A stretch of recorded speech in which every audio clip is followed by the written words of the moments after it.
Ayan, magluto ako guys ng nilagang baka. Ito na po, gimpakuluan ko na siya guys.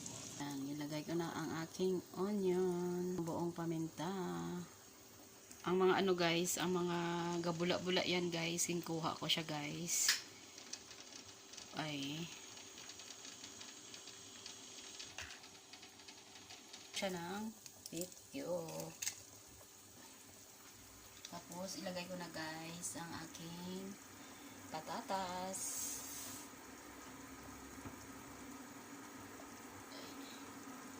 Gusto kasi ng aking mga boss, maraming patatas.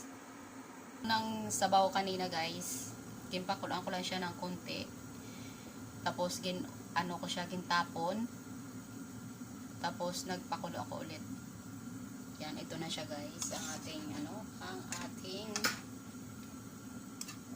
nilagang baka.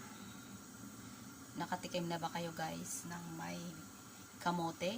Ang sarap. Mas masarap agad guys kung may kayo guys, kalabasa. Matamis-tamis. Lagay ako ng carrots para healthy guys. Diba? Gusto kasi ni Aiden yan may carrots. Wala ako kasi guys ng corn. Wala akong repolyo. Ang ilagay ko guys ay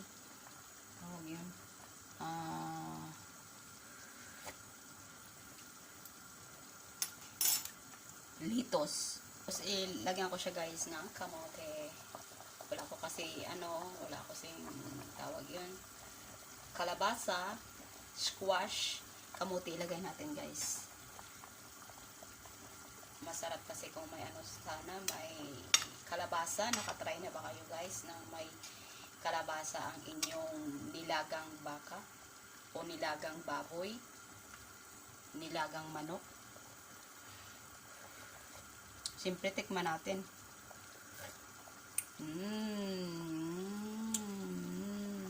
Ox na ox. Mainit ngayon pero masarap maghigop ng sabaw. Diba? Nakaluto na ba kayo guys? Takpan natin muna guys. Pre, ilagay na natin ang ating litos. Wala kasi ako may nakita na guys sa market. Repolyo. Yan, ito na guys ang ating ang ating nilagang baka na may sweet potato. Okay guys, tara kain po tayo. Tara guys, kain po tayo. Thank you Lord. Sarap magigop na sabaw. Manamis-namis siya guys. Kasi kay may siya. May sweet potato.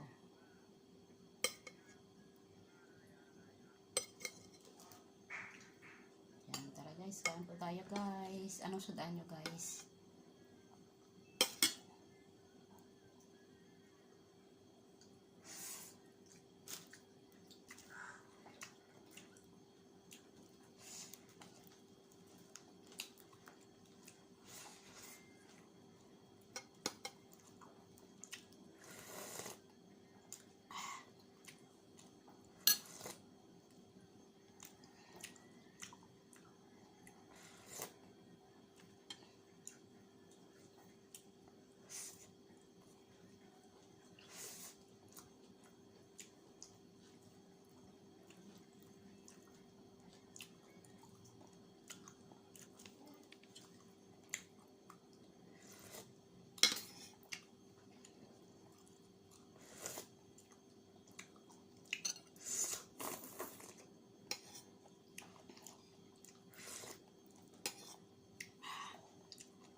Super lambot ng ng beef.